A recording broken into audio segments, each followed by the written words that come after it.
this economy? What do you mean? We don't do that here. Hi, everybody, and welcome to Ramblemancy. God damn it! Welcome to Ramblemancy, the show that John forgot what happens sometimes. It's been so long since we did it that I just forgot that that's how this worked. You know, that Lucas is like, okay, we should probably go live eventually. And then it's always bait. Listen, it is what it is. Hi, everyone. Welcome back to Ramblemancy. I don't know why I said it that way. Ramblemancy. Ramble? Why not? You know, why not? Why not? Okay. So, to start off with, we probably should have some announcements here, but like genuinely, our announcement is pretty much that we are in the process of, well, first of all, chaos, and secondly, restructuring a lot of stuff on the channel. So we're talking about like programming, yes, of course. As many of you have seen, there has been an announcement about Infinite Horizon being put on an indefinite hiatus. So there's restructuring sort of our content, and then also like restructuring just sort of a lot of other aspects of the channel. One of the things we want to do is revisit the Patreon and sort of look at like how we're doing that, what we're doing, especially in the context of how we're changing, you know, the like content on the channel. So, you know, there's going to be there's a whole lot of changes that we're going to be working on. But if I'm being completely honest with you, remember how I said we're in the middle of chaos. A lot of those changes, you probably won't even start seeing them until sometime in like October, maybe, because that's when we will be free to be able to talk about them. So yeah, there's just a lot going on. There's a lot going on involved at Rule of There's War right now. Con and we're all doing season. Our best. There's moving happening. There's job stuff. There's Yep, like all yep. these different things that we're sort of working around at the moment. So, yeah. Fool that I am. I thought it would be better after I got done with the cons. And then this week I've done an 8-hour marathon stream and I wrote a whole game today. So start to finish. So Yeah, like here we are. Yeah. So, but anyway, so what I'm saying here is big changes coming to Rule of Lore eventually. A classic announcement about the announcements. I will have, actually, in that vein, we will have some announcements about stuff before the month is out. So keep an eye out for that.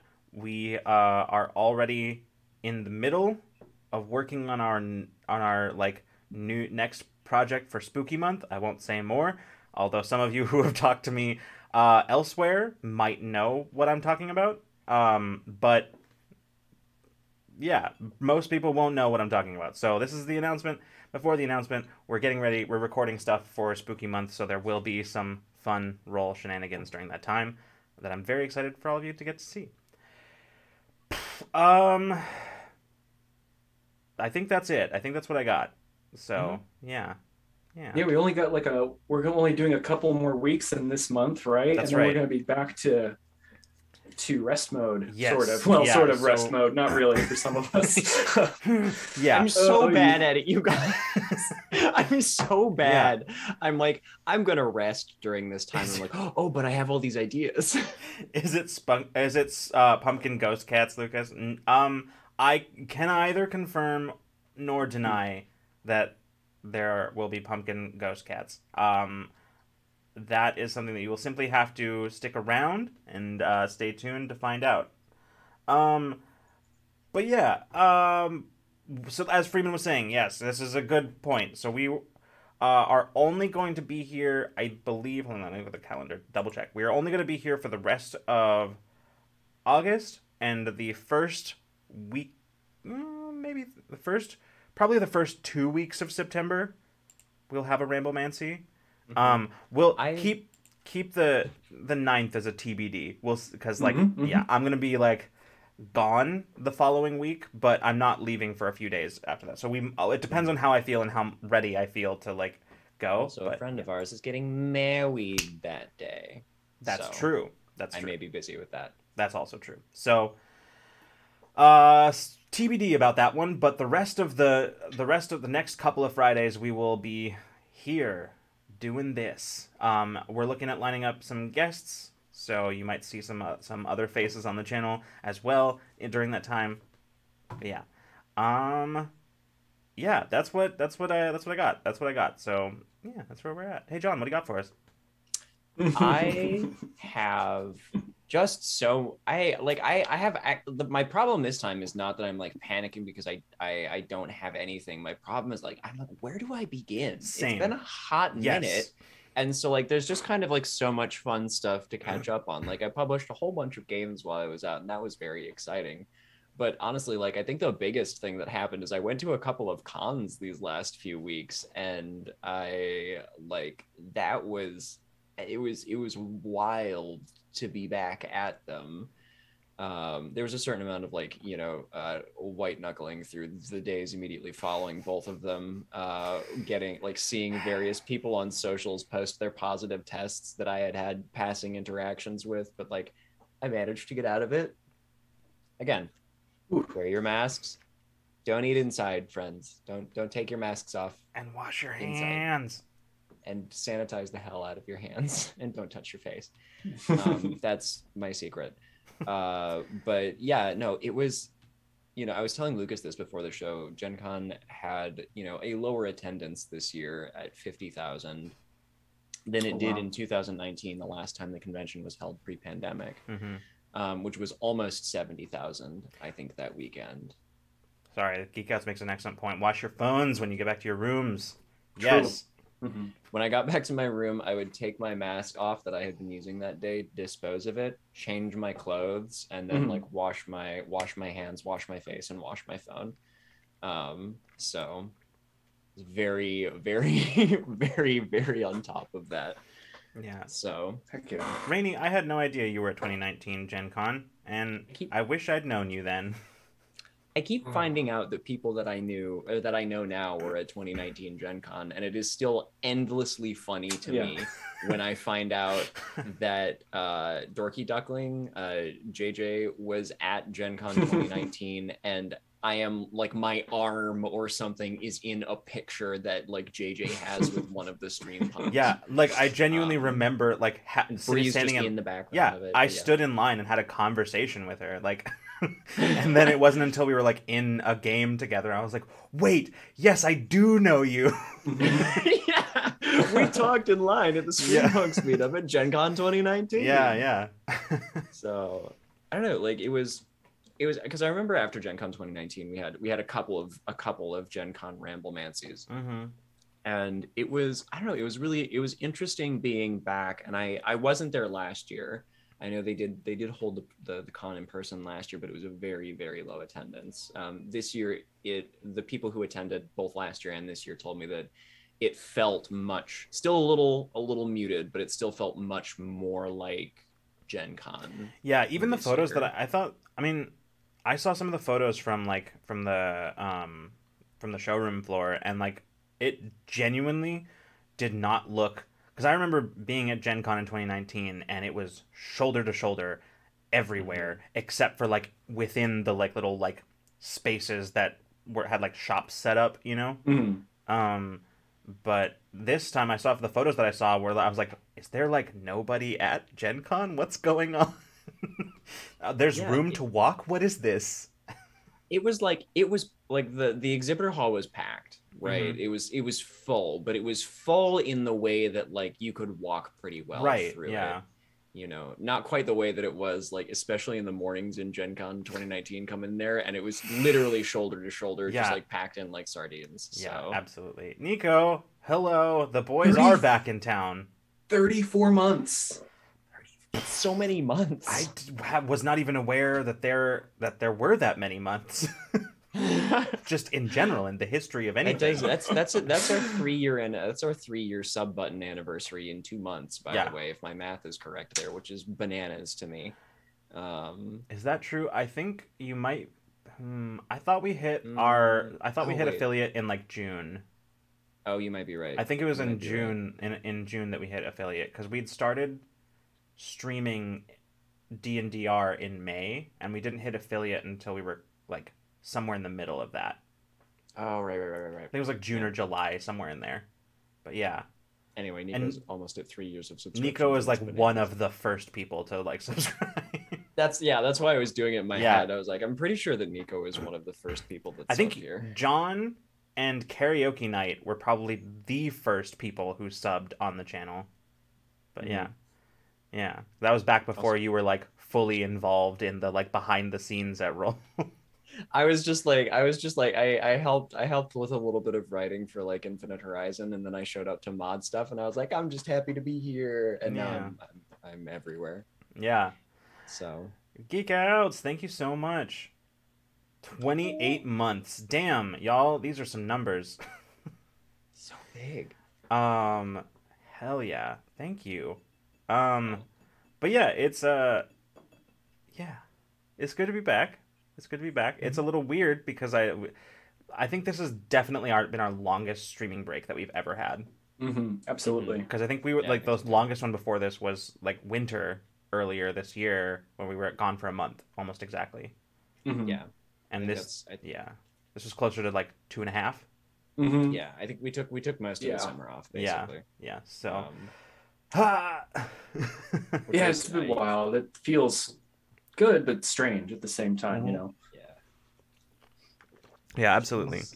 It's good to get back on the streaming force. I don't know what that was. I'm just yeah. I actually really it feels good. I actually set up my hammock. I set up a hammock today. I was like laying in it and I thought, my gosh, that's when I realized it'd been like not quite close to 3 months, but at least that feels like it to me. And I was like, we're gonna be doing it. We're gonna be rambling. I know, right? And like I don't know how to, but it's gonna be so much fun. I forgot how to ramble. Like being away from my own personal streams for 2 weeks, I came back yesterday to stream a bunch of Metroid stuff, and I was just like, how do I do this? What am I doing? What a comeback too, because you came back and just streamed for like 8 hours straight, like 8 hours and like 34 minutes or something like that by the time I pushed the end stream. But it was so much. Oh, that's a lot. It helps that I was basically that after we finished the NES version of Metroid, the NES Metroid, I was able to play a Metroid game that I deeply enjoy and have played like not quite, it can't be hundreds of times, but dozens of times on car rides. Quinn, sorry, Quinn, hello, welcome. Hey. It's good to see you. I'm glad you're able to stop in. I know it's getting on the late side for you there, so thanks for coming. Thank you for swinging by. Yeah, always good to see you. What was I gonna say? It was on the subject of long stream boys. Yeah, I'm gonna stop talking. Long stream. Yeah, no, like I'm imagining like Long Cat, but it's just got the Rule of Lore logo fucking pasted over it. I went so much worse than that. I went to Long Furby and like Yep. I went to Long Furby, but like with the Rule of Lore logo on. Yeah, right there. Yeah. I was talking about this actually on my stream yesterday though too, which was like I think the only other stream that I have done that was this long that I was even close to like sitting in the chair for this much of. I wasn't even on stream for all of it because it was the charity stream that we did in 2020. Holy shit! Yeah. God, who were those people? Where did they get the energy? I don't know, man. Where did they get the energy? I know, it's freaky. Oh, wow. We pulled that really together in like a fucking week flat. Yeah, I don't know how we did several guests. I think 3 distinct parts of the stream. Yeah, and like 2 different people actually running the stream, like 2 different producers, and like. Yeah, because you ran the part of the stream where you and Caitlin played Astroneer, and then I ran the part of the stream where y'all were reading Eye of Argon in funny voices for donations, which is one of my favorite things that we have ever done. Yeah. Karaoke Night said, if you made a Long Furby with the Rule of Lore logo, I would buy it, and I mean it. I know you do. I know you do.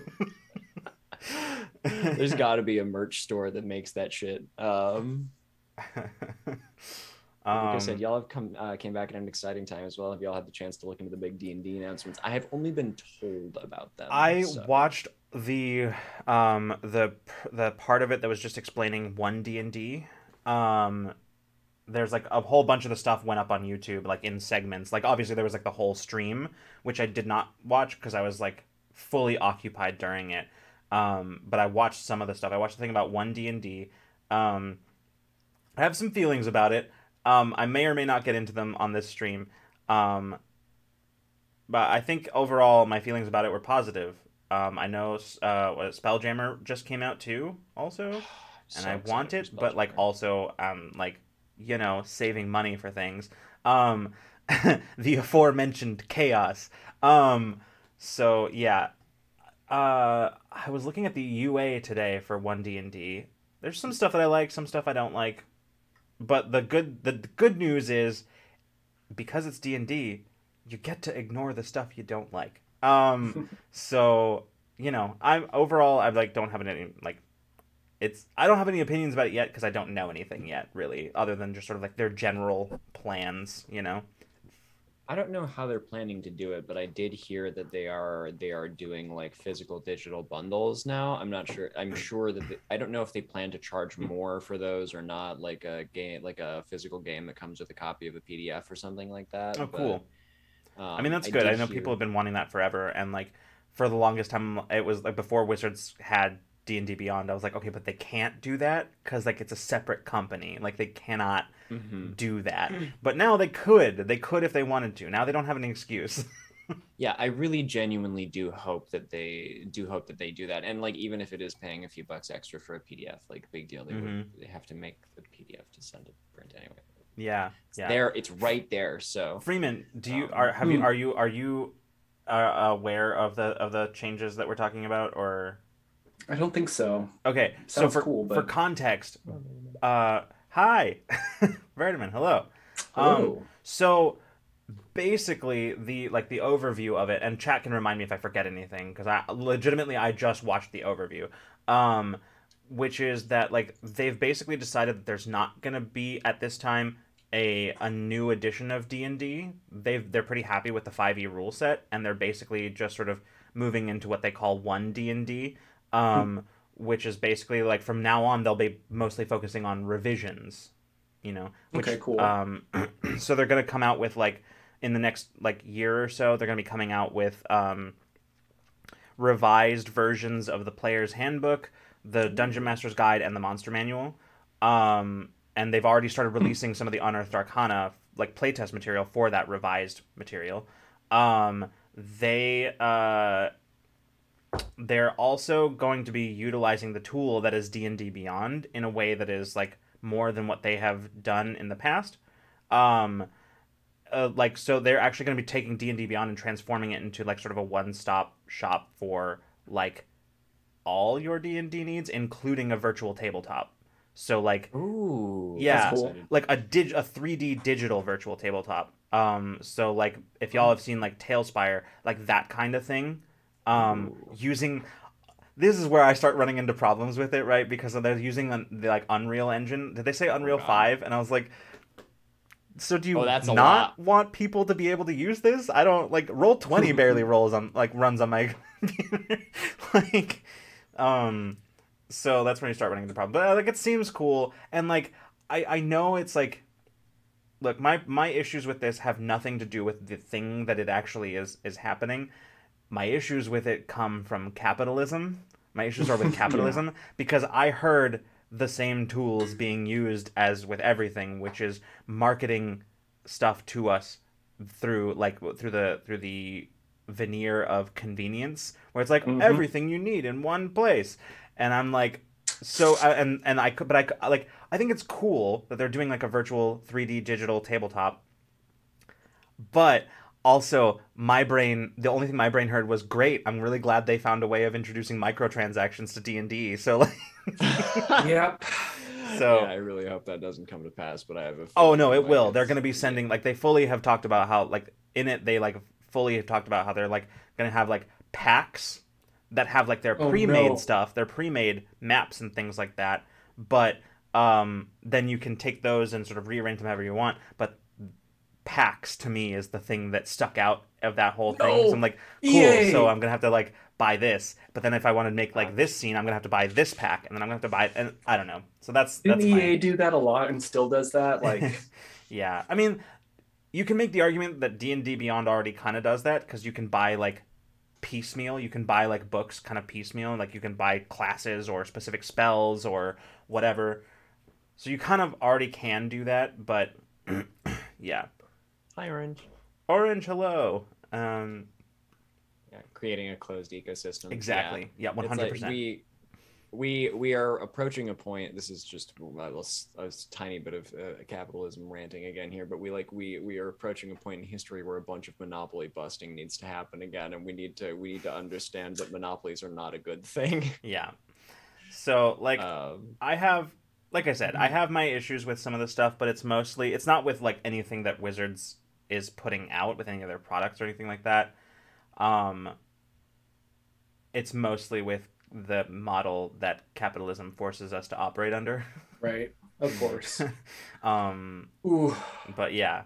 But that's a whole separate topic. Like that's a different I will say I am glad to see more and more like VTT, like virtual tabletop stuff coming up. I agree. And being integrated into things, because like, you know, Roll20 has been around for a long time, but it has its own like set of drawbacks, and like I am very thankful for Roll20 and for everything that I have done on it, but I am excited to like I've been enjoying seeing like Tailspire as like that's been developed more and more, and like being used on stuff like Dimension 20 as like an entertainment tool, which is really, really cool. I've loved, like I'm interested to see whatever Wizards comes out with for like a virtual tabletop for D&D Beyond. And I have also loved, I think it's One More Multiverse, that actually like Yazeba's Bed and Breakfast is like, when Possum Creek did that, they were like, yes, this is going to be paired with One More Multiverse. And so I'm really interested. Because it's an interesting space, and I'm really cool. It just feels like, from what I've seen, especially of like the One More Multiverse stuff, it feels almost like tabletop RPG meets like that side-scrolling RPG feel, because it's got a little bit of the video game feel to it. And it's just a cool space to see played with like digital tabletops and virtual tabletops, where those meet TTRPGs and what we can do with that. Nico said, honestly, I would only have an issue with it if you could play any games on that are not D&D in it. As is, it's just good brand management. And like, and that's why I say like my issues aren't so much with what Wizards of the Coast has chosen to do, because like it makes sense. My issue is with like this model of doing things, right? Like the model that makes that choice makes sense, you know, that makes it like a good, and you're right, it is good brand management, it's a good idea, and I think it'll be cool, but also like, I don't know, it's hard not to look at it as just like creating one more way to separate us from our money. So, you know, it's but no, you're absolutely right, it is good brand management. I mean, it makes perfect sense that they would do this. D&D Beyond was already like a criminally underutilized tool, largely because they really were limited by the fact that they weren't directly owned by Wizards. So there's only so much that they could do. Yeah, for the longest time I was like, oh yeah, D&D Beyond is like owned by D&D. Oh, they're not. Yeah. So there's a Pathfinder digital platform right now, but they also have a few other systems. That's cool. I've never. Sorry guys, I don't know why I'm blurry. Just suddenly, it's Freeman's in full cryptid form today. We're gonna have to get you. Excuse me, pardon me. Like we'll have to get you. Like what's the I don't know. It's 2022, so it can't be like a YouTube video. I think it's got to be like a TikTok, like cryptid, like TTRPG cryptid sightings video now. A blurred face of a blurred screenshot of Freeman on Ramblemancy. So strange too, because it was cooperating so well. I know, like right until before. Right now. Yeah. And nothing's changed. My lighting's the same. Welcome to Tech Talking. No, not really. Just kidding. We're not gonna do that. I'm just gonna move around like this. I feel like that's only gonna make it worse and harder for it to focus on you. Yeah, maybe if I stand very still, you're right. Yeah. Fun times. That's a majestic looking Sharpie. Yeah, thank you. Thank you. It's my favorite Sharpie. And my Color only is Sharpie. was that a like was it I didn't get a good glimpse of it, but do you have a fun colored Sharpie? No, it's just green like everything else I have. I would say that's a fun colored Sharpie because my Sharpie that's sitting on my desk is black. I used to have a silver one, but I don't know where it went because I was trying to find my fucking silver one for Gen Con in case I wanted to sign things. Makes sense. And I don't I don't know where it. Yeah. Yeah, no. I feel like once we finally, like, Lucas, when we finally go to Gen Con or conventions, we're gonna be so prepared. We're gonna have like a bandolier with like a dozen, like 20 Sharpies of varying colors, and just like ready for. We're gonna go cosplaying as con warriors, and we'll just go and like have a bandolier, like you said, with Sharpies and like Sharpie granola bar, gel pen. Yeah, I'm gonna have like a book holster, you know, like that'd be really like cool. an underarm book holster. That's I want one made for the size of like a TTRPG book, you know. Yeah, exactly. And then you have another couple holsters for like the A5 size like zines and stuff like that. Yeah. First going, having spent so long recently with all of you in voice chat, it feels weird now to have to respond by typing. I know. At a certain point, like, you know, we have community nights in our various discords and stuff like that, and then at a certain point, like, we transcended having like regularly scheduled community nights to we all just hang out in Discord all of the time. And so now it is sometimes wild to be like, oh yeah, no, I'm gonna be on stream, so in order to respond to me you have to type now. Yeah. Nico says, question, what are your top 3 wishes for the revised core books? Okay, so first, number 1, although this is whoa, hello Freeman. Hey, this is a wish. Focus. This is a wish that, like, it's sort of removed from reality because I have my hang-ups about how this would even be done, and I'm pretty sure I wouldn't be if they were to do it, I'm pretty sure I wouldn't be happy with it. But I would like for them to revise / add or do anything at all with the third pillar of adventuring, fucking exploration. I would like for them to do anything with it. But the reason that I say that I'm not sure that I would like what they did is because I think they would do what they did with Downtime, which is treat it like a minigame. And I don't think that's... Yeah. Oh, hell yes, Geek Outs. 100% cross-referencing in the margins. Cypher is one of the reasons the Cypher book is so good, because they do that. They cross-reference in the margins, and it's fucking incredible, especially if you have the PDF, because then you can just click on the thing, and it just takes you right there. It's incredible. See, that's what I really want from like the selling like PDF copies with stuff. I really hope that what we're getting is like fully like fleshed out hyperlinked PDFs out of this, because that shit is so nice. Also, my number 2, do literally anything with the Dragonborn. Like literally anything. Give me anything. I love them so much, but they need help. They need help. Yeah. I think one of my chief wishes, and this is a conversation, Lucas, that you and I have had at length, but I want damage types to matter again. Yes, that's my number 3. Although, like, order sort of, you can mishmash those around. So, like, yes, absolutely. Yeah, I want damage to matter again, or damage type to matter again, because it feels like damage feels very, very bland in 5e. It, like, what we've talked about when we've had that conversation is that it feels like all the groundwork for it is laid, but then it just like was never implemented, you know? It's mostly in monster design that has to happen now. Yeah. You have a bunch, like, they went through the effort of making, you know, the weapon tables where you have like, oh, this weapon is 1d6 slashing, this weapon is 1d6 piercing, this weapon is 1d6 bludgeoning, right? So you have all of the differentiation between a different thing, like all of these different weapons, but for the larger part, it just, you know, it winds up being flavor, and then like the way that damage resistance tends to work is, oh, well, it has resistance to all of the types of physical damage unless it's a magical weapon or unless it's an adamant, like in rare cases unless it's like adamantite or silvered. But yeah, you know, I very badly want like like for the monster manual, I want them to like play around with monster resistances and vulnerabilities. Yeah. And I don't know, I think encourage maybe players to have a couple of different weapons that they can choose and switch between. Yeah. Oh, bye, Rainy. Thanks for stopping by. Bye. Go rest your brain. Happy knitting. Yeah, no, I absolutely 100% agree with that. I also think that like, and this is sort of like, this is a like personal like thing.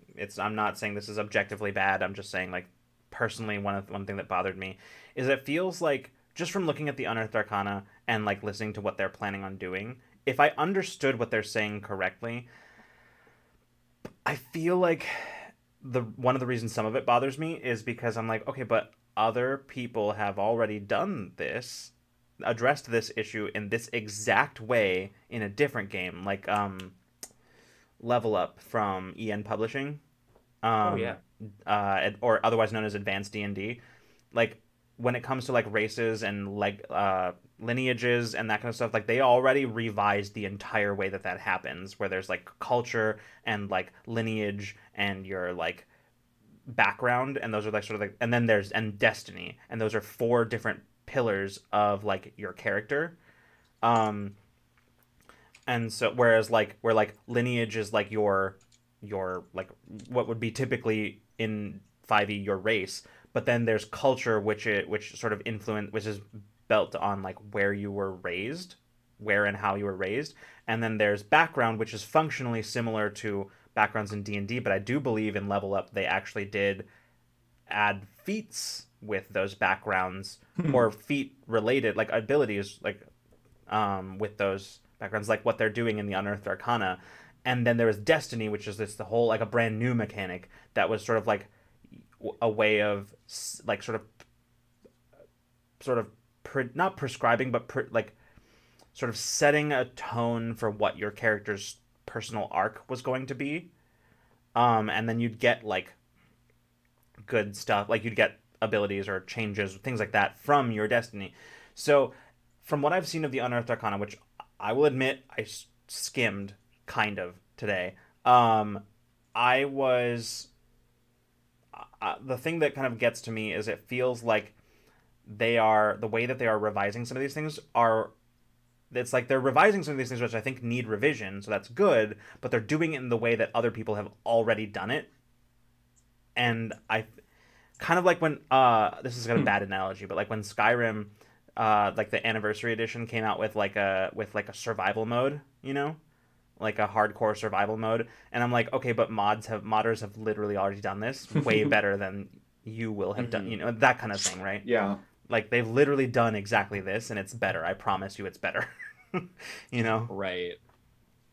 So I don't know, and that I'm not saying that it's objectively bad. It just, for me, it was one of those sticking points. I'm like, okay, but Level Up did this already. Like, I don't know. Yeah, I'm interested to see how some of that stuff comes out. Also, Turtle Lord said that, not that I was around during 3, but this whole revising the core books thing reminds me of 3.0 to 3.5, and yeah, it does a little bit feel like that. Like, yeah, it's not like I think the difference really is just in branding. My phone battery is dying, so I need to hop off. Have a wonderful night. Good to see you all. We'll see you later. Bye, Quinn. Thanks for coming. It's good to see you. Yeah, I also feel like what was the other thing related to the revising? And this isn't a criticism. This is more just like my like. Occasionally, I am incapable of turning off cynical brain. But when they're like, there will never be another edition of D&D, I'm like, yeah, until you can't sell this one anymore, and then there will be another edition. Like, you'll eventually you will want to read. You will, like, it's gonna happen. Like, yeah.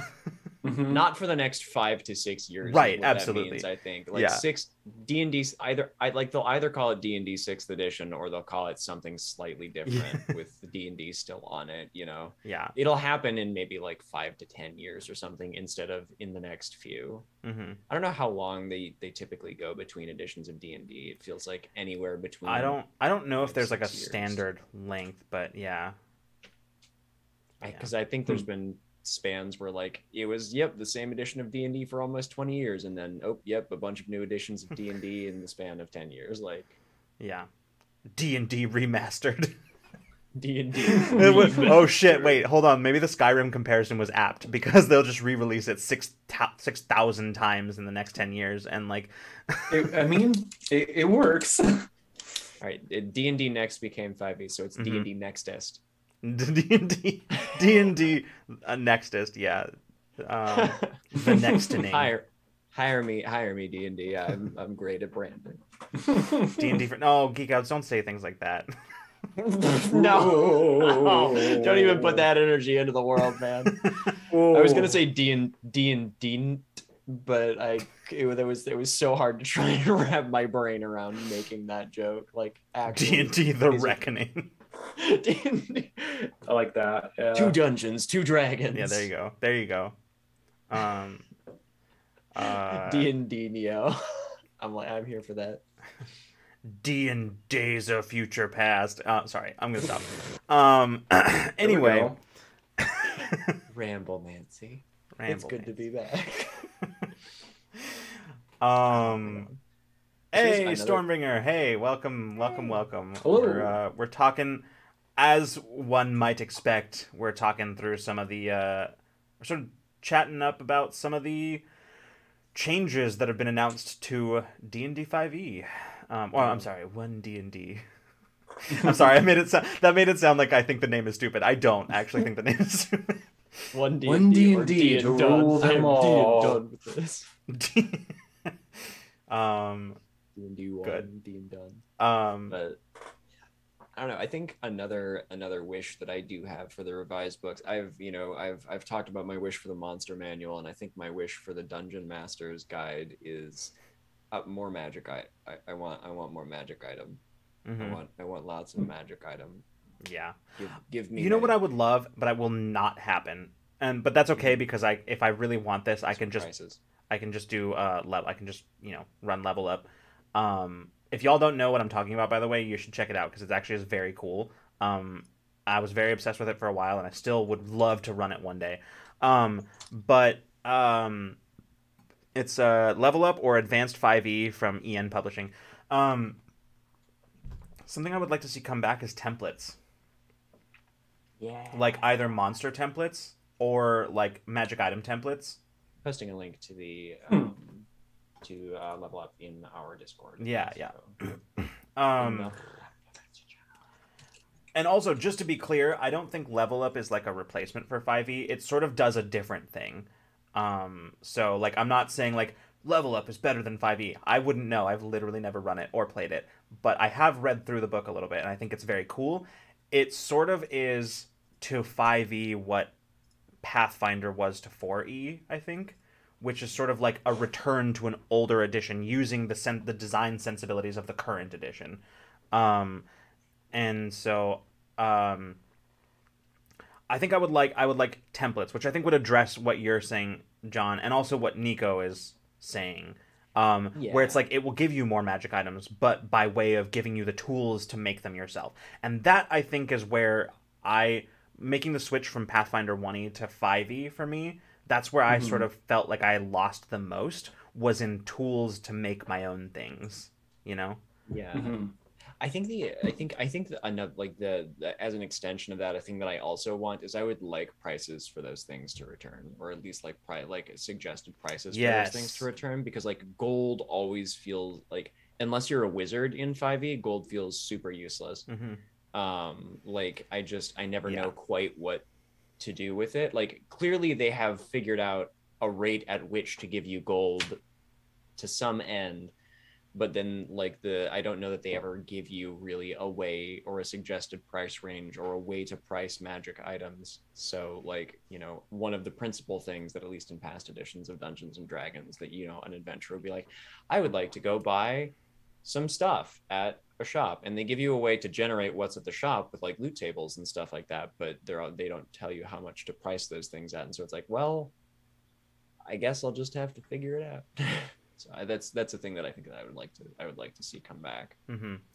Yeah, Stormbringer, that is something that we sort of talked about a little bit earlier with like it's really not a whole lot of like what I said at the beginning of this, which you were not here for, which is that like my biggest issue with any of this isn't so much what they are doing, but more like capitalism and like big corporate stuff that they are employing, and it makes sense for them to make some of these choices. Like it makes perfect sense, but also like I don't have to like it. I don't have to like the fact that this is the system that we live in.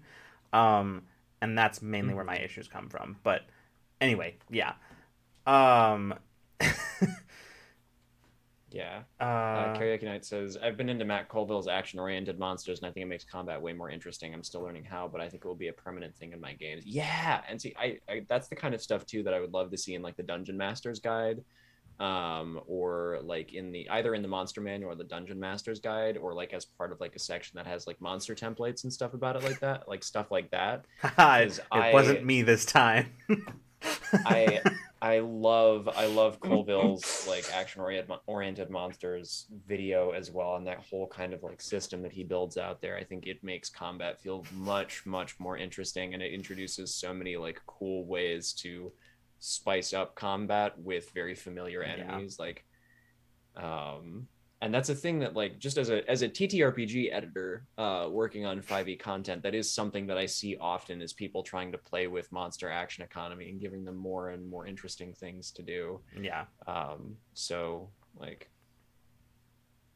yeah. I live and I die for bots.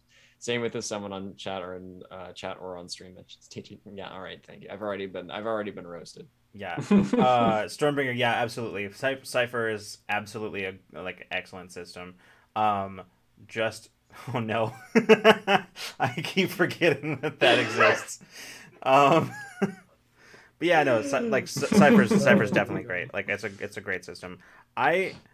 One of my favorite things to do, like I realize one of the reasons that right now we're talking about D&D so much is because it is sort of the thing in the news, in the TTRPG news. It is in the eye line right now, given that, you know, all the like announcements. Was it yesterday? Time doesn't matter.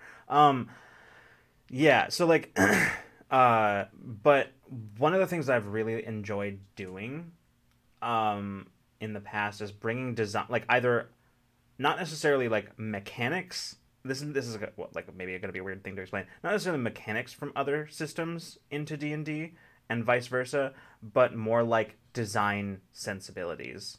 Mm-hmm. Like I have used principles from like design principles from Cypher to bring them into D&D before, and it's depending on what it was, it had like varying degrees of success. But one of the things I do love in any system, and I think I would like to see, I don't know that I'd like to see a like official version of this in D&D, because I genuinely don't think it fits.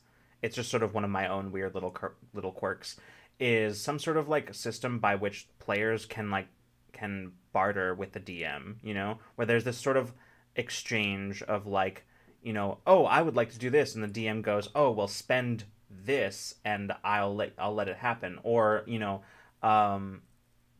like a DM saying, hey, I'll give you some of these in order for you to do a terrible bad idea. Like, if you do the bad idea, I will give you some GM inspiration. You know? Yeah, and I love stuff like that, you know.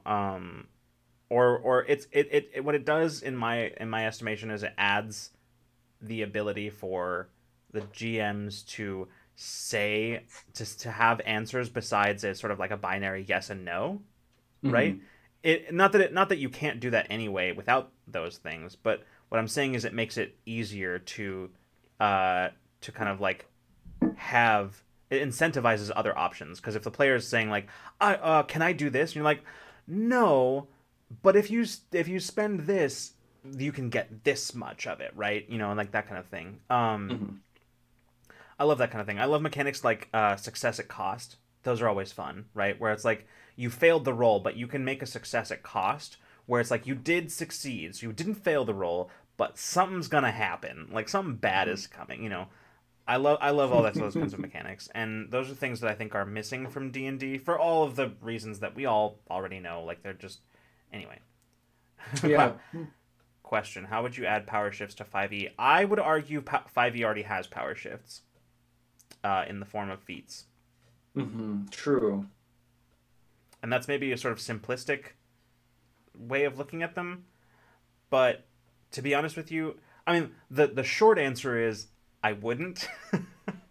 Because D&D characters have so much stuff at their disposal already that adding... This is the specifically the problem that I ran into trying to bring design stuff from,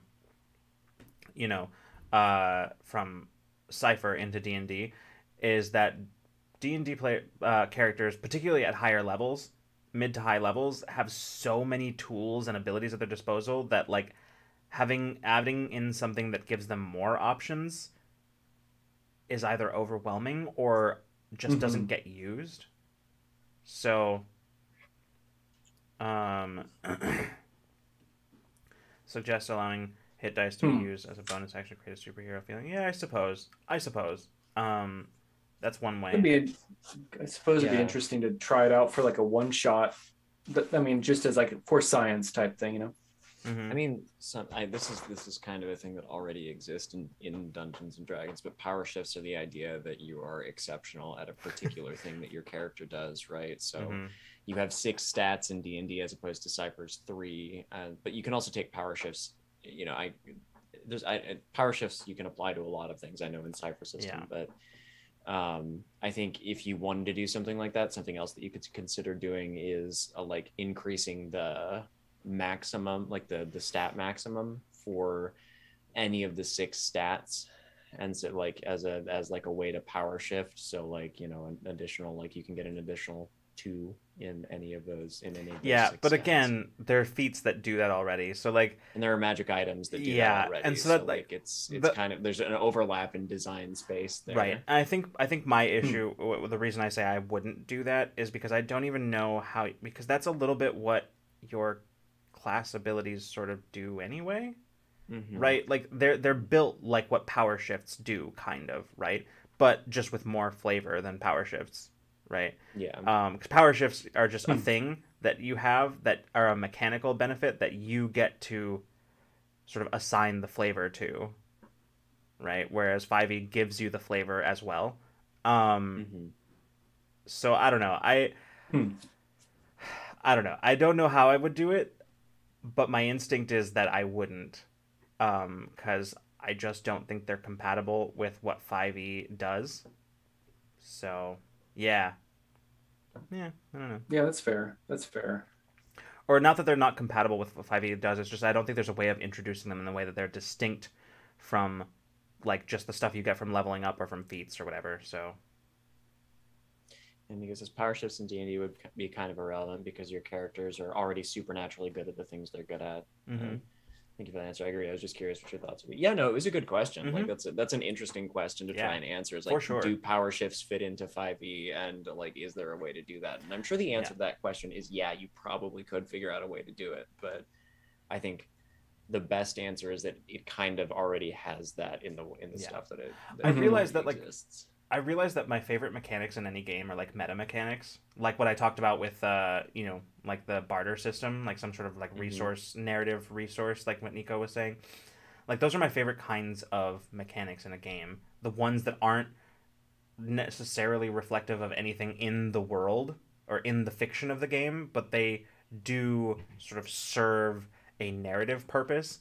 And those are things that I like. I like those kinds of mechanics in games. Also, hello, Edgefit. Thank you so much for the sub. Welcome. Is almost 2 years of subbing, Edgefit. That's incredible. 2 years on the Ramble, fam. Sorry. Had to do it. Had to be done. Yeah, I had to punctuate it with a thwart. You just simply must. Yeah, for sure. Something that the player gives up, not the character. Yes. Yeah, absolutely.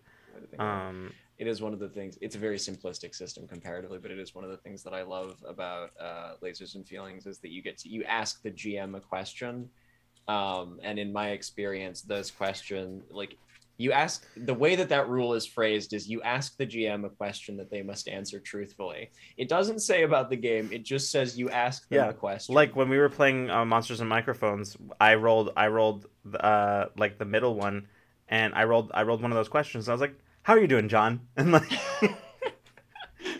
another one of my favorite Lucas questions off the back of that was, "How many bathrooms are there in this facility?" To which the answer was, enough. Yeah, that was Hey, Spigs, good to see you. Hey. Which, considering that game was being played in a hallway in Gen Con 2019, where there was a bathroom at the end of it. Yeah, absolutely. I unironically came to use that bathroom for like the rest of the con, even if I was down in the exhibition hall. Hey, it's a good bathroom. The thing about cons is you will find your favorite bathroom. There is like at cons I learned that there was such a thing as a favorite bathroom. Yep. It's I think the ones in the no wait, hold on. Was it the Marriott? No, it was the Westin. Was it the Westin? Mm-hmm. Man. Oh, those are nice. They were really nice. Yep. Yep. I mean, they were nice in both, but like yes, I think the ones that you're talking about is in the Westin. There's a right and a wrong bathroom. Correct. The wrong bathroom was the one where, this was Gen Con 2018. The wrong bathroom was the one that, like, one of the, was it a urinal that wasn't, like, draining properly? So Multiple. It just sort of, like, filled, like, there's one... Quite a few, actually. It was not good. It was not great. Yeah, and unfortunately, it was the most conveniently reachable bathroom. So, like... I have a bathroom at Gen Con, too. Yeah. Yeah. Mm-hmm. Unfortunately, I wound up having to use one that was on the convention floor a significant amount when I was working the Possum Creek booth, just because it's like, well, I need to be, I can't. I should probably just walk 10 minutes, or like, make it like a 15-minute trip and walk to the other side of the convention center for it. But yeah. The right bathroom has excellent resonance, so you can warm up your voice. Except, and that right bathroom cannot be the right bathroom if it also exists in a place where you are living amongst a bunch of other people who don't do that. I say, as being the person who my sophomore year lived across the hallway from the bathroom, and had a bunch of the male like vocalists living on my floor. In the bathroom in the morning. It's like. Incredible. Yeah. Yours was the voice I heard when murder entered my heart. I'm trying to decide. Me at the entirety of my floor. Specifically at 6:30 a.m. Yes, specifically. Yeah. Okay. Sorry, what Freeman. Continue. With that? Continue. I don't know. Look, I haven't experienced that, so I have nothing to stand on with this, but I'm trying to decide now, just based off what I've heard, if I would rather hear that, although now I have more information. Now you're saying it's 6:30 in the morning? Yeah, it was a lot. I'm trying to decide, though, if I'd rather hear that, depends on how long it goes for, or if I'd rather hear the random times where people decide to start doing construction here in the morning. I'm trying to decide which one's worse. That's a good point. The other day I did wake up to a whole like arsenal of power saws. So like, I'm like, I would be I think maybe after a while I would get annoyed by it, but I feel like I'd be like, this is pleasant. I'd like appreciate this kind of thing a lot. But I feel like a leaf blower. But also at least it's not just like 17 different power saws, so like and a gasoline powered leaf blower that is blowing dust into also hammers.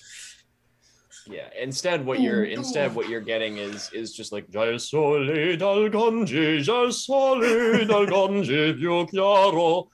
from the bathroom across from you, instead of like wham wham wham wham wham. It's 6:30 in the morning. I'd rather have the first thing. That's a good point. That's a good point. Now, knowing what I know now, I think about this, I think I'd still like this. Plus, you can get some really cool like vocals in the morning with your like morning voice, if I'm not mistaken. So that's kind of neat. I always love playing around with morning voice and getting to do like way down low. Yeah. Yeah. Now we need to do a remix of the two. All right, Steve, you sing Gil Sole del Gange, and I'm going to give Lucas a hammer and a bunch of nails and a board. Honestly, we don't even need those. the We're nails. good. We don't even need the nails, frankly. Just- like They probably miss them half the time. Gil Just hitting the Sole del wood. Gange with a hammer for the metronome. Wow. hey, look, I've got perfect timing, so like I'll do it. I'll do it, man. Oh, there's a reason I said not me. I said you. You actually. I know you're a vocalist, John. We know your timing is terrible. It's certifiably horrible. It is one of my weaknesses as a musician. Yeah.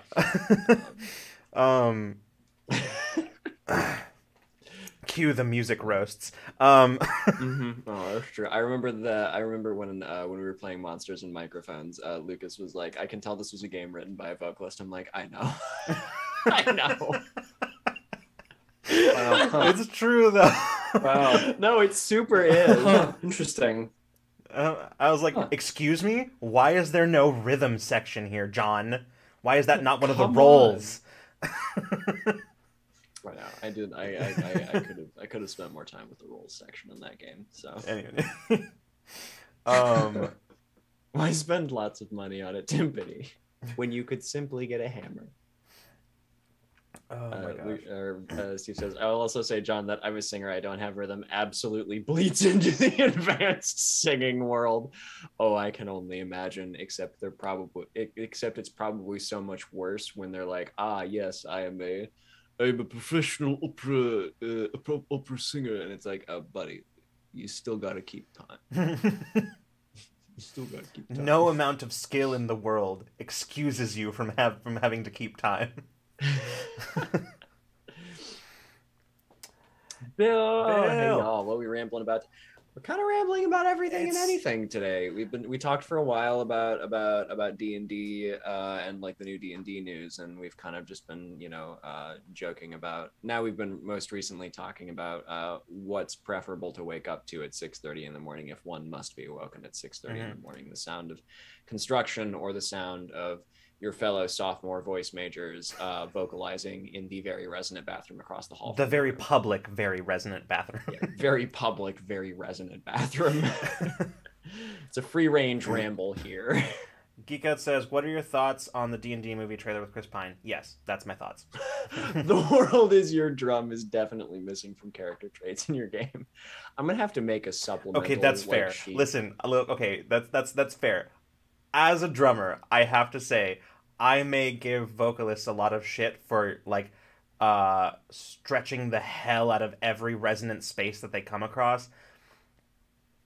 But in fairness, when you are a drummer, everything is a drum. And that pisses people off. So mm-hmm. So, in fairness, we got to tell both sides of the story. Hey, what are you playing over there, buddy? Cardboard box. What are your thoughts? What are your thoughts on the D&D movie trailer with Chris Pine? Edgefit says tieflings are red and purple, but otherwise, yes, geek outs. I firmly believe that tieflings are whatever color your heart desires them to be. Yeah, I think though, like I agree. I don't have a problem with like in general tieflings with more like human skin tones rather than the reds and purples that they're often depicted with. However, for the purposes of a big budget, large movie or whatever, I'm like, you cowards, make your tieflings red. I know. It's like you have like a functionally infinite budget for this movie. Make the tiefling red. Yeah. Yeah. Yeah. I got big like Into the Woods vibes from everything about Chris Pine's character and that whole thing that was going on there in a very fun way. In just that I mean that it seemed the right amount of silly, like, yes, dramatic, but also whimsical. I could make a better tiefling with 1/16 of their budget. I do love that it took a lot of like sleuthing of people looking at it and rewinding through like where you can find like in frames. that scene where she's like doing the like what I assume is some kind of dimension door or whatever. You can Hmm. just catch like the tail. Um, yeah. Oh, oh, she has one of those. Mm-hmm. Yeah. Could have been Okay. trying to avoid making that. I suppose, but like, I mean, then there's other options for like tiefling. Like you could have made them purple or like Mhm. purple tieflings are a thing. I think even more recently with some of the variants, there like you could have like teal or blue tieflings or whatever. So yeah. Yeah, I was gonna say like, and the thing like Matt makes an excellent point Mm-hmm. here also is that like tieflings are specifically of devilish origin, so and like a lot of devils and other fiends are red matter, of course. Okay, So this Vertiman, this is the funniest. Like I've seen lots of people saying like, "Oh, I hope they do this thing that makes it like a thing that happens in a D&D campaign in it." But this yours is the first one that has like actually made me laugh and that I think would be extremely funny. And that hasn't made me want to like make my eyes roll out of the back of my head. Like the one where they're like, "They should just like should cut between like people like kids playing D&D at a table." I'm like, "No, they shouldn't do that." Um I'm glad they didn't fucking do that. Uh, I'm just hoping that the movie, the joke was, I'm just hoping that the movie has a character die halfway through the movie, and then they introduce the same actor playing the dead character's cousin in the next scene. like I'm here to avenge my cousin. Who are you? I am. And then it's like the same character's name, but like with like the first letter changed. Yeah, it's but with a B at the Perfect. beginning. Right? Instead, Yeah. like, It's like I am Styx Stormbringer, cousin of Brix Stormbringer. Yeah, that's I am that'll Bruce do. Pine. Bricks nuts. Oh wow, that's good. Olivia. Good, very good. Oh, excellent. You haven't seen the movie yet. That'll be the big twist. Honestly, if it is, they better put it at the end because if they put it anywhere else in the movie, I'm walking the fuck out of that movie. The At the writers end, at the confirmed. end, I still won't be happy about it, but I'll be like, you know what? You got me. I'm here. I have watched the entirety of this movie, and yeah, you did it. Congratulations. I'm mad at you, but you did it. I'm mad at you, but you got away with it. All right. Mm-hmm. The greatest heist of the century. Um, the writers confirmed that they hired Chris Pine because he's a bard in real life. Yeah, I believe that. Me You too, hire Chris 100%. Pine to play Chris Pine because Chris Absolutely. Pine is the character that Chris Pine plays. Yeah. The only other character that I would ever hire to play a bard in a D&D movie is Ryan Reynolds. Yes. Definitely. Oh my god. Mhm. That would be awesome. Mhm. Yeah. Oh, that'd be really good. Yeah. That'd be really good. They can't do the Lord of the Rings type saga. It's just fun thing. They can't be as bad as the first one. Yeah, like Mhm. the thing about a D&D movie is that it kind of has to be campy, and once you Yes. just accept that, because D&D is campy, it's a It silly is. thing Yeah. that we do. You can't Like- make a serious D&D movie. I'm sorry. It can't happen. And I think that's my Mhm. actual answer to your question, Matt, which is that what I liked about the trailer is that it felt to me like it captures the right energy of a D&D campaign. Like that tone I think is a very common tone in films, particularly like Marvel films and the like lately. But in those movies, I have my opinions about it in those movies, which I have made vocal on this channel many times, and it is what it is. On like that particular technique in those movies, not Marvel movies in general. But I think it lands better in a D&D movie.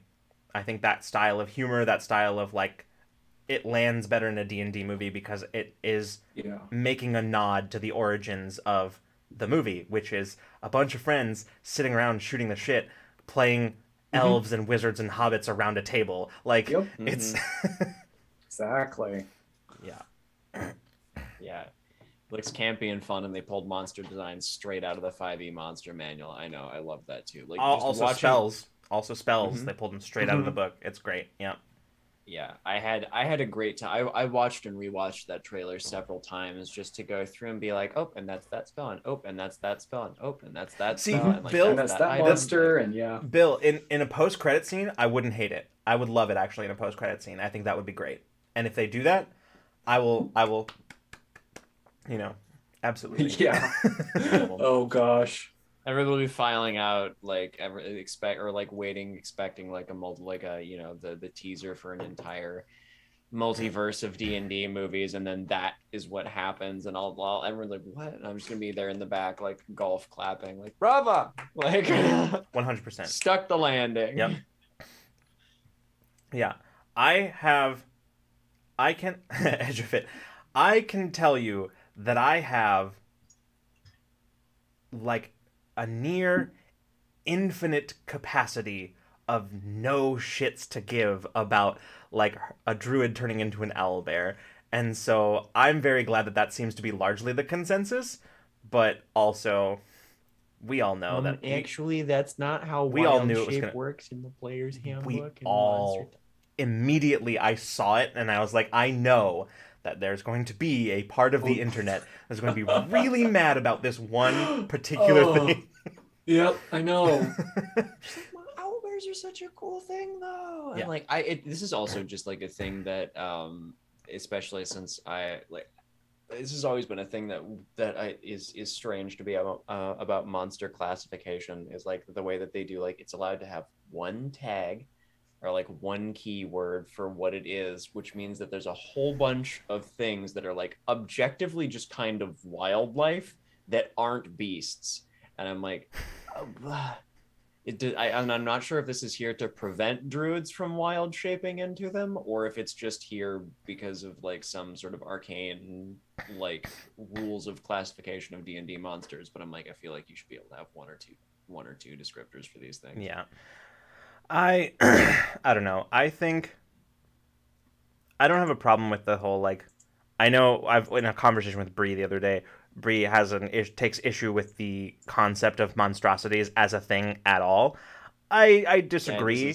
Yeah, I disagree. Like I understand where Bree is coming from on it, and like I can see it from that perspective. I personally disagree. I think there's a place for that. I just don't think owlbears fit in that under that umbrella.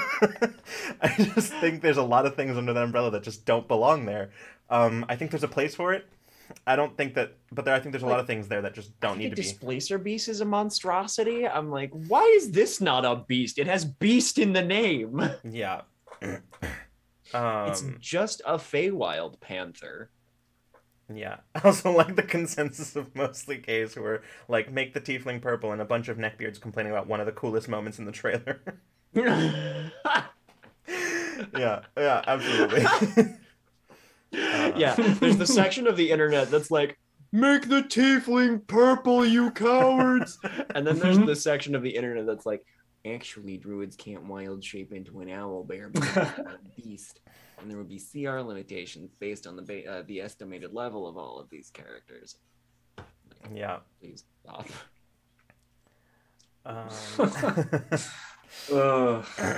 Yeah.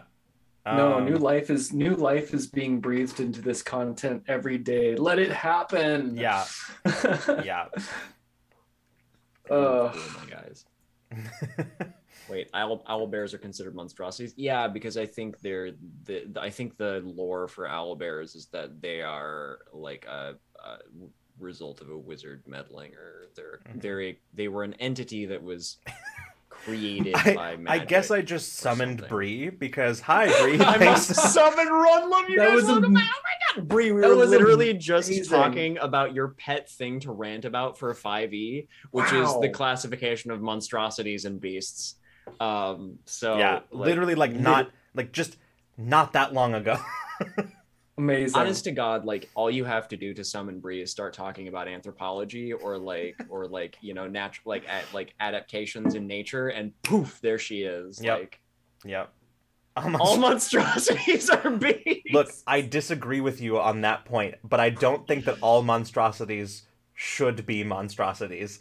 But I think there's a place for that category, but we will have that conversation another time in private.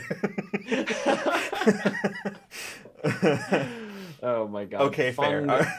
Fund the podcast goal on Bree's Patreon, and then she'll have all of us as guests, and we will spend 3 hours unpacking this. Yeah, exactly. Okay, right. fair. But the animals, yes, correct. Mm-hmm. Yeah, absolutely. We summoned Bree. Thank you for the clip, Matt. Amazing. They are monstrosity, not beasts in the rules, but no shits to give. Exactly. And And oozes. Oozes are just decomposers. Yeah, for sure. I want to wild shape into an ooze.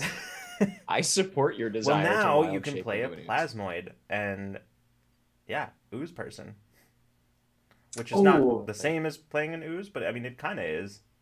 I don't know. I think it's cool. Interesting. I could play the Blob from 1970. Wait, when did that movie come out? It doesn't matter. I could play the Blob. A plasmoid that is a druid that shapeshifts into oozes and ooze-shaped animals. Same Yes. brain cell. Yeah, no, I'm into that. Yep. I love that. I'm into that for sure. What was I gonna say? I was gonna say about something. Nope, I got nothing. Oh wait, no, I do have something, because like we were talking at the beginning of this about how like John, your issue wasn't so much that you didn't know what to talk about, but more that you had so many things because it's been so long. Well, I've got mine now. I've been thinking about this a lot for reasons, but I've been thinking about this a lot, mainly the reasons being that I've been like eyeballs deep in zombie media for a long time, for several months now. And no, it's not only because of my home game is playing a Chult campaign, but no, we so I've been thinking about zombies and storytelling, right? I've been thinking about this a lot recently, actually.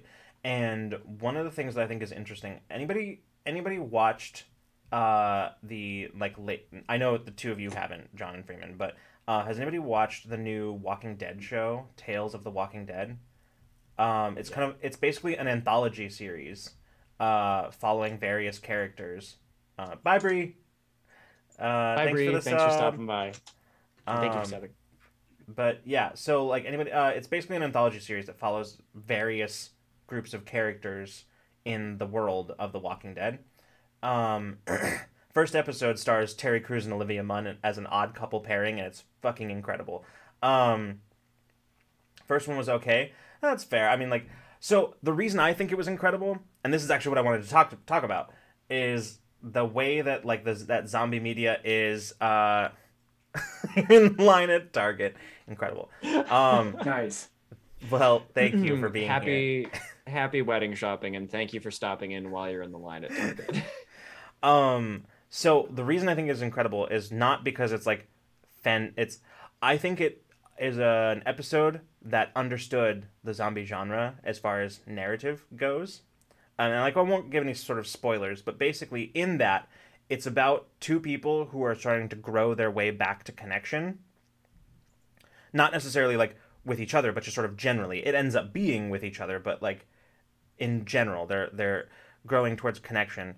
And the zombies in that there's so much like symbolic change in that, right? The zombies tend to be the walkers. I'm sorry. They tend to be agents of change, like catalysts for change. So they are the reason that Terry Crews' character leaves in the beginning. They're the reason he like leaves his like prepper bunker in the beginning and sort of sets out into the world. They become a reason, sort of like a catalyst for like the trust to grow between the two characters.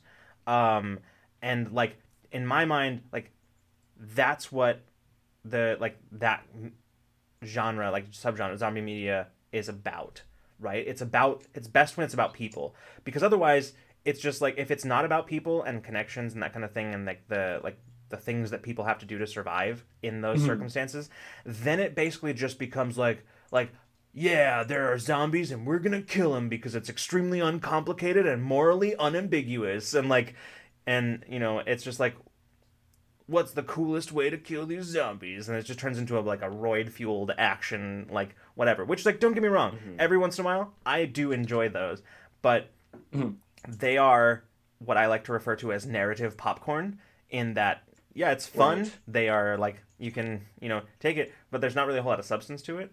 Um, and I think that like a story that does the basically what I'm saying is about that first episode. Um, that first episode did the. It is a narratively very tight episode.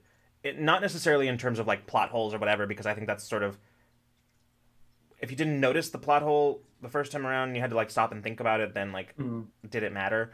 But that's sort of where I stand generally on that. But more in terms of the ways that like the techniques that are used, like the ways that the story is told and the like symbolism in so many of the things that happen. And the story not told, right? It's the story that is not being told, but you're still getting it. You're still getting that story. And I think it's I wouldn't call it a masterclass in that, but I think it is many tiers above what we usually get in terms of television writing. Mm-hmm. But yeah, I don't know if I had more significant point about that, but I've just been like eyeballs deep in zombie media recently, and like so I've had a lot of time to think about it, about like how the genre is used.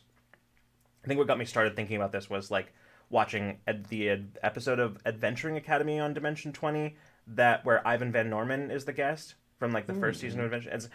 If you haven't seen it, highly recommend it. It's extremely insightful. It reminded me why I loved and missed listening to Ivan Van Norman talk, because that dude is like so insightful and has like a lot of really good and interesting opinions about like the horror genre. That dude is really cool. Yeah. Anyway, sorry, that was what were you saying, John? Or Phoenix? Yeah. I just want Ivan Van Norman to re-sign my backpack because the signature is fading. That's right. Yeah. I saw him. No, what I was originally going to say, sorry, was that I'm really excited to see this show because I love zombie media and I also love Terry Crews. And I want to see what that looks like really badly.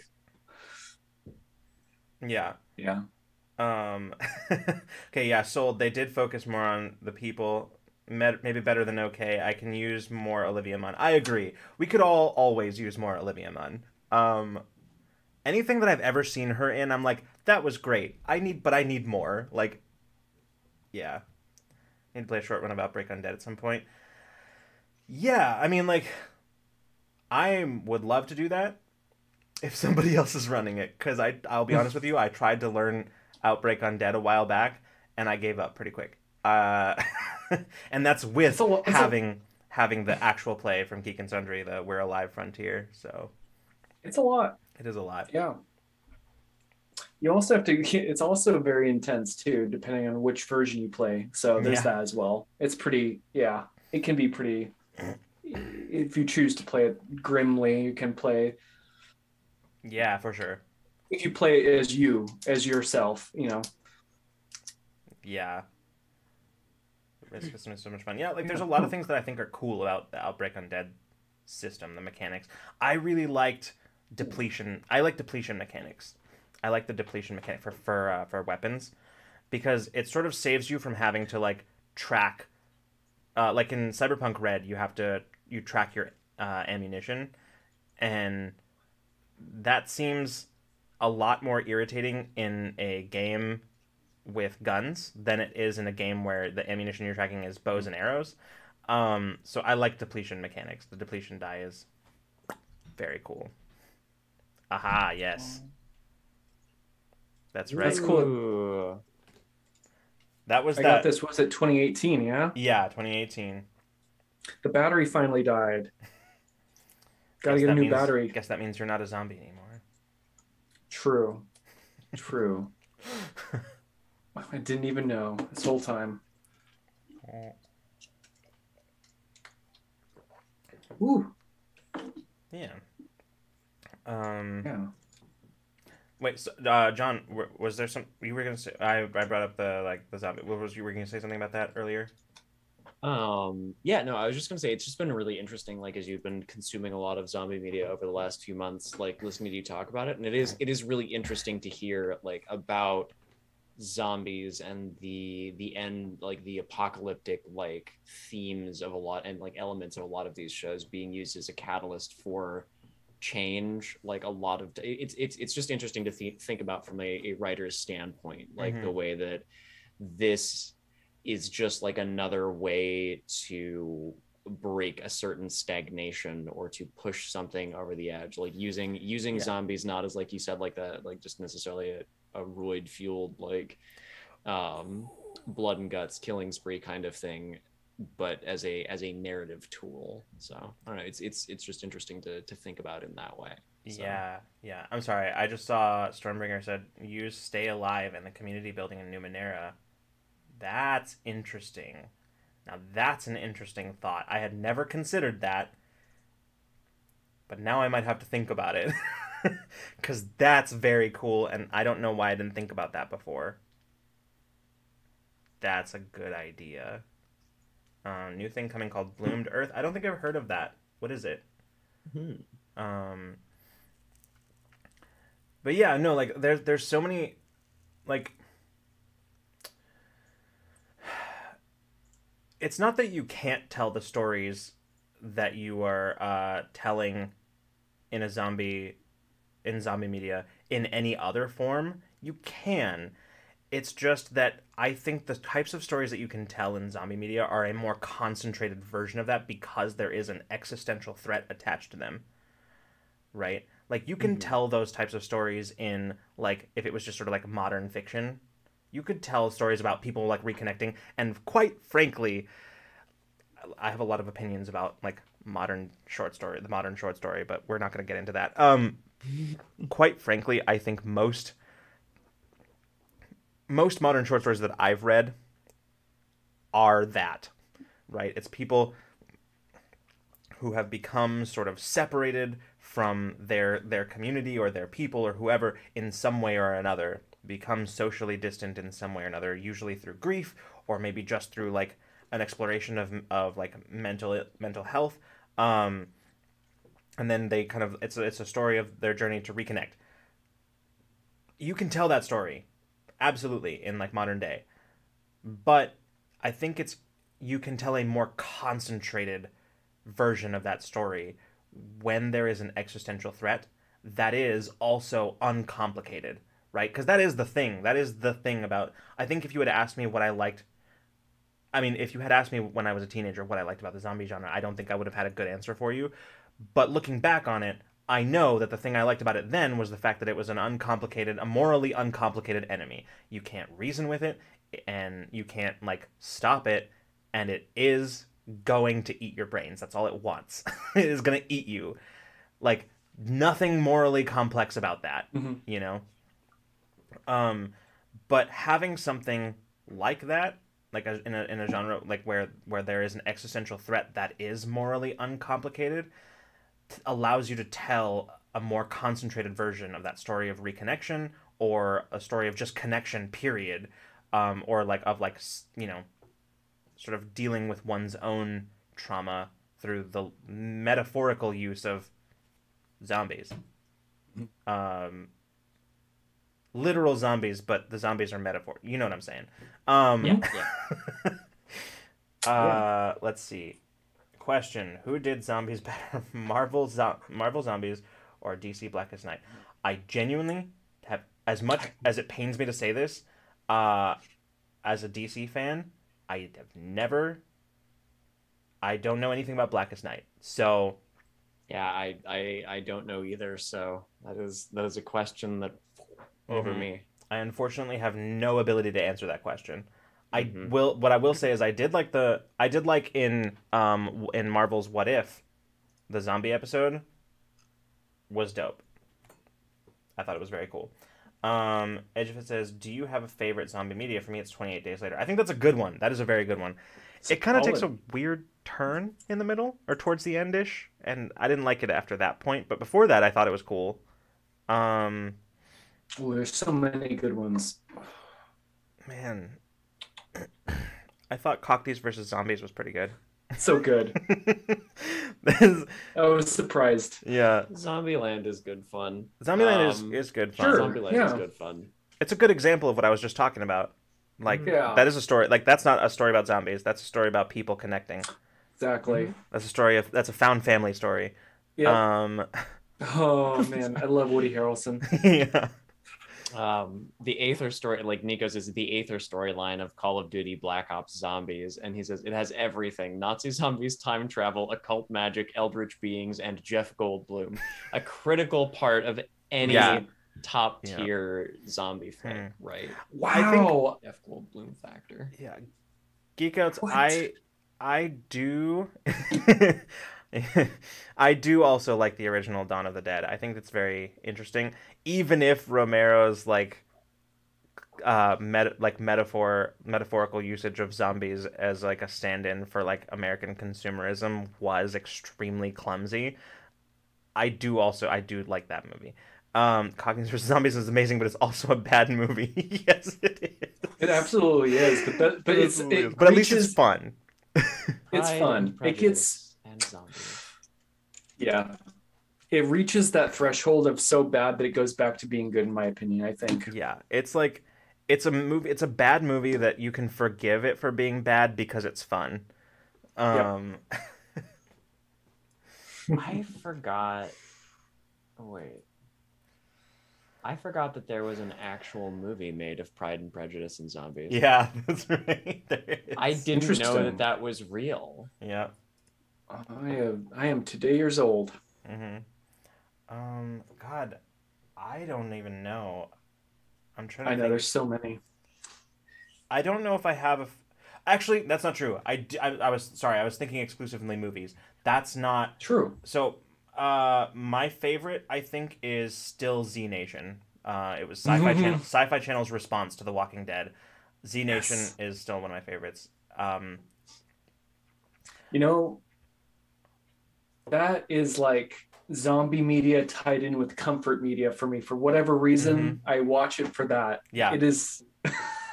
Z Nation is hilarious. It's I love it because it's like it's just serious enough for it to be like to hit like scratch that like zombie media itch, but also just comedic enough to prevent it from being just an oppressive like just sort of like an oppressive kind of like, oh, okay, I need to take a break after one episode kind of thing, There's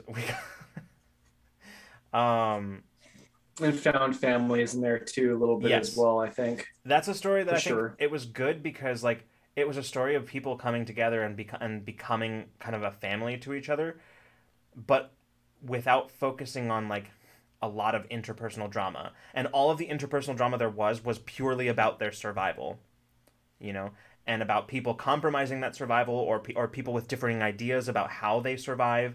And like that kind of thing. It wasn't like, well, you slept with my wife. Well, you slept with my wife. Well, she wasn't your wife at the time. Well, she wasn't your wife ever. And it's like, anyway, it wasn't that. God, yeah, I know, right? Did I just sum up the entire plot of season 1 of The Walking Dead? Maybe. Right, maybe. I mean, it's like, come on, there's zombies. There's more things going on. Is this really what you want to talk about right now? Like anyway, it's husband, not husband or. Jeez, get over it.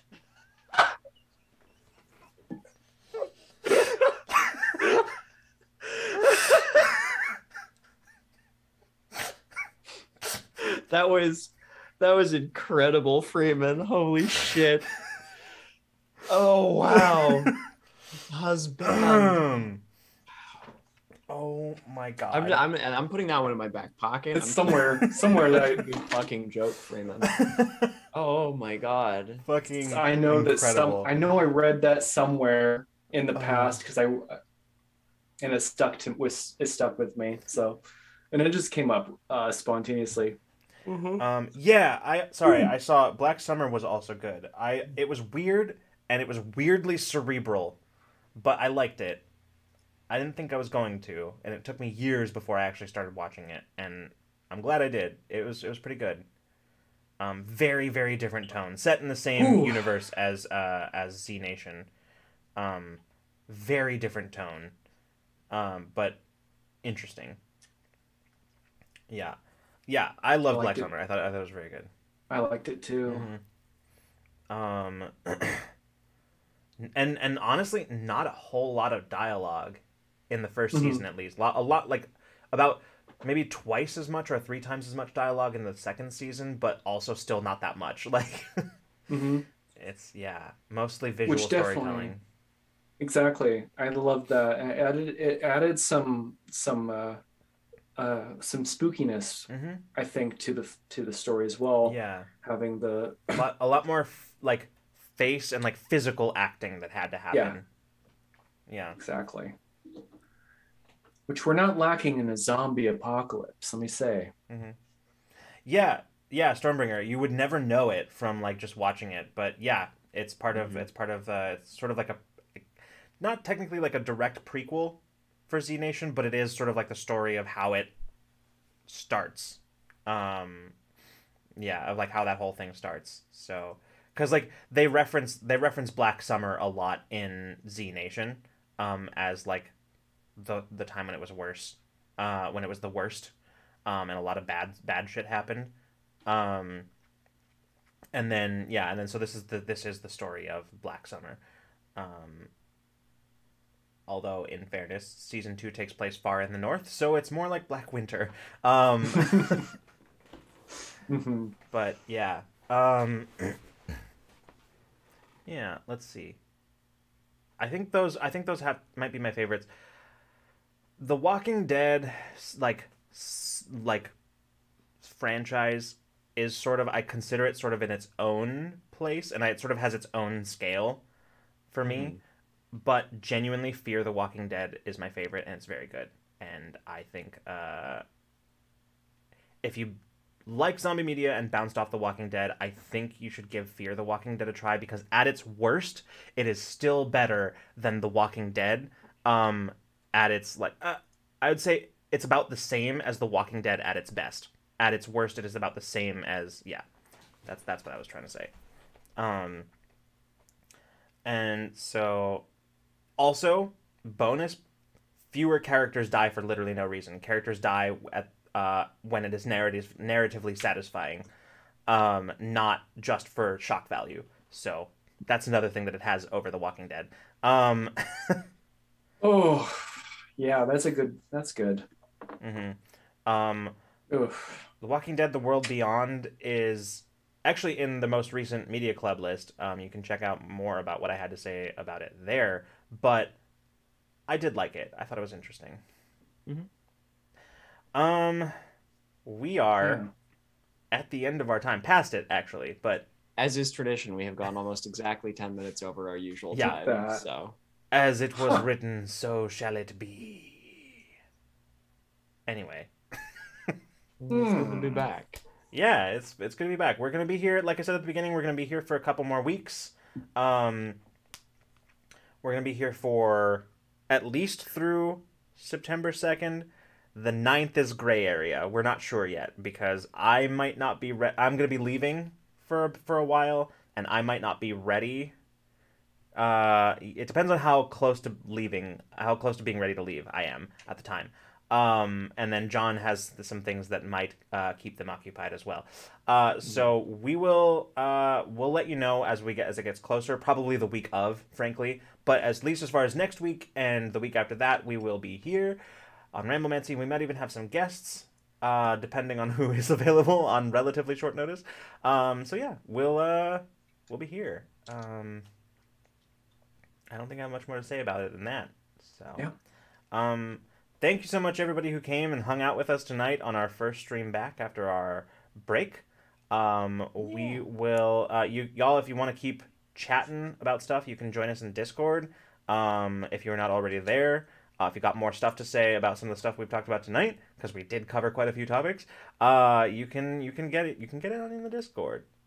I Also, forgot we how to do hang this. out and play Conan Exiles and Yes, stuff. we It's a good do. That is time. a thing that we do now. Um, Every single time that our base has been purged, I have been unable to help, and I feel so bad. to be fair, it wasn't too bad last time, except for the part where they spawned literally inside of our keep. But it is what it is. It wasn't terrible. Uh, we have what I like to refer to, what I have taken to calling a in an non-consensual sunroof. Mm-hmm. So yeah, but otherwise, you know, yeah. Sorry, I forgot how to do the outro to this, so I forgot how to do all of our like ending announcements. Yeah, I mean we've kind of done that. We talked a lot about a bunch of stuff at the beginning, but we are currently in the process of taking everything apart at Rule of Lore and then stapling it back together in a different way. So That's lovely. Well put. Exactly.